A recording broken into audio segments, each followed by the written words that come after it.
want an example? Do you want an example? Yes. The ludicrous, outrageous criticisms of Joe Rogan around ivermectin, deliberately referring to it as a horse medicine when they know it's an effective medicine. Yeah, that's not a bad Rachel example. Maddow turning up on the TV saying if you take this vaccine, you're not going to get it when it hadn't been clinically trialed for transmission. Non-responsive. You have to listen. Wait. Do you think you Not can a improve response. America by determinedly and avowedly condemning Fox News without acknowledging that you're participating in the same? Brand's appearance on Bill Maher's show felt like a rare moment when the polished world of TV news cracked open, showing how major networks from Fox to MSNBC operate with their own slanted angles while pretending to be completely objective, which is why more viewers are turning to independent voices who allow real conversation. During the discussion, Brand boldly pointed out MSNBC's selective storytelling and used the Joe Rogan ivermectin incident as proof that the media knowingly exaggerated a narrative for effect, choosing a dramatic version over an accurate one.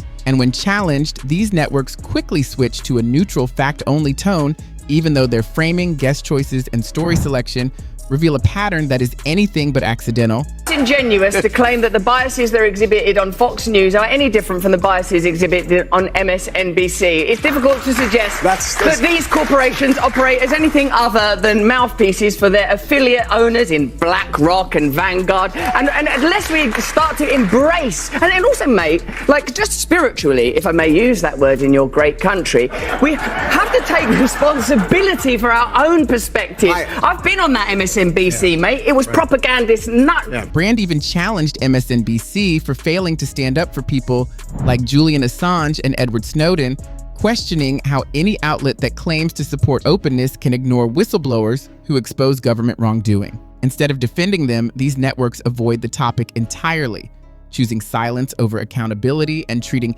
independent truth seekers as villains while giving airtime to officials whose histories should make viewers uneasy. Major media keeps pretending this isn't happening, but millions of Americans are exhausted, tired of being spun around, tired of being treated like they can't tell when someone is trying to sway them, and tired of watching polished hosts read carefully crafted messages from powerful companies and political advisors while pretending to be neutral. That's why independent media has grown so quickly. People gravitate toward voices like Rogan and Theo Vaughn because genuine, imperfect honesty will always feel stronger and more trustworthy than carefully manufactured messaging.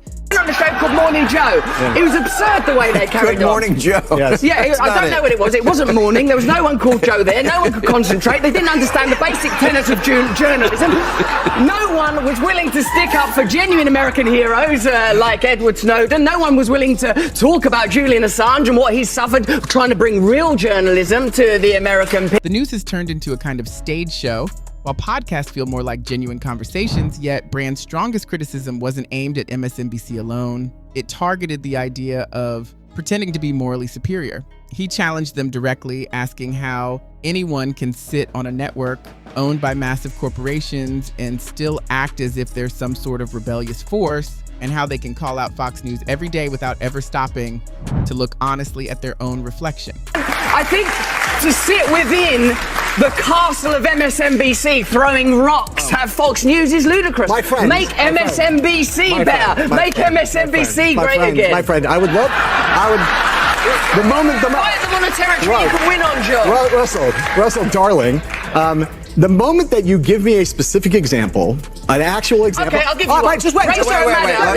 It's not about bias. It's a false equivalency because you don't actually know anything about any of these organizations you're talking about. Even on MSNBC once, big deal. My darling, it was more than enough. You can't come out with such a You carry-on. don't have a single... The criticism hits hard because in that moment, he's right. Fox certainly doesn't clean up its own mess and it runs its own kind of circus. Yet MSNBC continues to present itself as the calm, unbiased authority, pretending it stands above the very behavior it criticizes in others. Do you want an example? Do you want an example? Yes. The ludicrous, outrageous criticisms of Joe Rogan around ivermectin, deliberately referring to it as a horse medicine when they know it's an effective medicine. Yeah, that's not a bad Rachel example. Maddow turning up on the TV saying if you take this vaccine, you're not going to get it when it hadn't been clinically trialed for transmission. Non-responsive. You have to listen. Wait. Do you think you can Not a improve response. America by think we could all determinedly be and better. avowedly condemning Fox News without acknowledging that you're participating in the same same. The conversation eventually shifted to Bernie Sanders, and Brand didn't hesitate there either. He said what many people quietly think. Bernie once stood against the establishment, but now he fits comfortably within it, and owning multiple homes while enjoying the perks of the system doesn't exactly match the image of someone who spent years criticizing the wealthy. Voters saw the change, noticing how a former outsider slowly blended into the very world he once challenged. Whether he admits it or not, he's now part of the structure. But Sanders wasn't really the main point. Brand used him to highlight a larger pattern.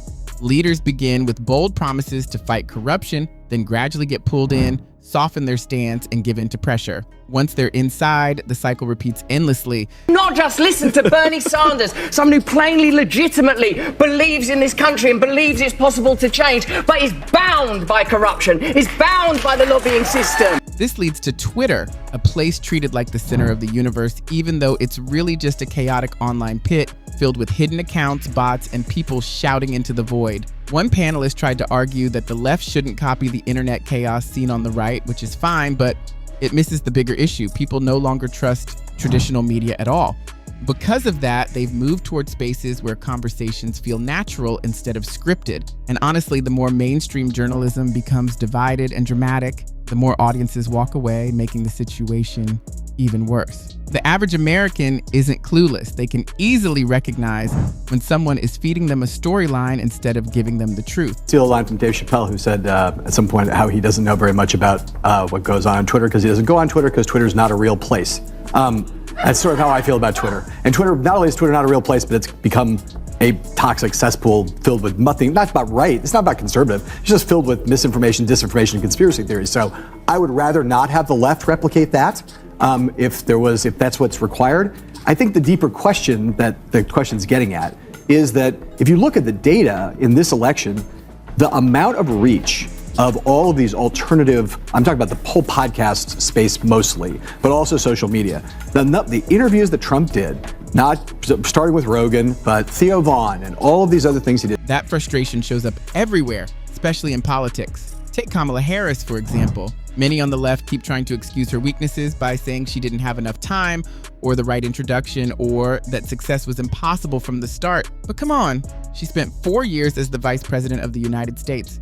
She had one of the biggest platforms imaginable, complete with White House influence, resources, and national attention. If the public wasn't impressed, that's on her, not the calendar. And this is the same style of storytelling the media often uses. When someone they admire stumbles, suddenly it's all about context, timing, or misinformation. But when someone they dislike has problems, suddenly personal responsibility becomes the rule again. It's interesting how predictable that pattern is. Biden refused to step aside and not run again. He was supposed to be that bridge. He backed off on that promise due to arrogance. And then he drops out after a catastrophic debate performance. And they set Kamala Harris up to fail. That was a 3-month campaign, and she was supposed to introduce herself to the American people. No wonder people were Googling, did Joe Biden drop out? And so, no.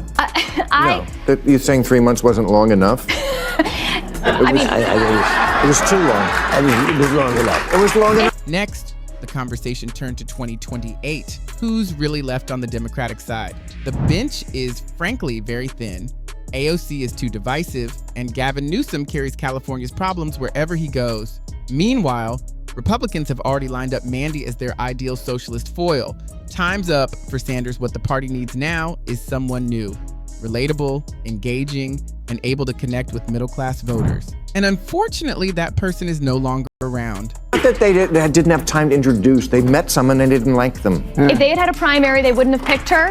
And if they had, she would have been able to rough out those edges that then she basically has to start from scratch with a campaign team she didn't hire that didn't like her, right? It was his team. And so I wonder if that next Democratic person, maybe someone's not even on our radar yet. Because frankly, when you look at the history of who's there's two types. The one who waited in line, who was next in line, and then there's the one who comes out. That's Obama. That's Clinton. That's Reagan to some extent. We had a strong bench. It's a very strong bench. There's a number of people that could be possible. The idea in a mass media age that 107 days is not long enough to know somebody? You are way overestimating the American people in terms of what their ability. No. You have someone like Donald Trump has become a universally known, understood, loved by some, hated by others over the course of being omnipresent for 8 years. Decades. Okay. Barack Obama becomes president of the United States after running for 2 years as president, runs a 50-state primary, is on television, does dozens of Democratic debates, and by the time at the end of that, most people knew who he was. Truth hardly stands a chance in today's media environment because storytelling and narrative often take precedence over facts. Networks openly take sides, commentators push their agendas, and the public is exhausted from constant lectures and manipulation. Viewers have grown wary of anchors who deliver pre-written lines crafted by corporate and political strategists, pretending to be neutral while spinning the same narratives over and over. They've had enough of being misled, enough of watching independent voices labeled as criminals, while officials with questionable histories are given platforms without question. This is why independent creators have become so crucial. They provide authenticity, honesty, and a space where real conversation can happen. Russell Brand's appearance on Bill Maher's show perfectly illustrates this point. His critique went beyond a simple takedown of MSNBC or Fox. He exposed the system's tendency toward moral posturing, bias, and manipulation, from highlighting how the media misrepresented Joe Rogan and ivermectin to pointing out how leaders like Sanders become absorbed into the very structures they once opposed. Brand cut through the polished facade and spoke truths many viewers already sensed. His moment was more than criticism. It was a signal to the audience that what they were seeing was manufactured, scripted, and carefully framed to control perception. People are tired of this cycle where truth is replaced by tribalism, context is twisted for favored figures, and personal accountability is applied selectively. Independent voices offer a way out of that echo chamber, encouraging honest discussion even when it isn't perfectly packaged. If you want to see more commentary that is unvarnished, free from corporate filters, and willing to call out hypocrisy, click like, subscribe, and hit the bell. Share your thoughts in the comments. Are independent creators the new journalist, or can the traditional media still be trusted? The choice and the awakening is already happening. Let's move forward.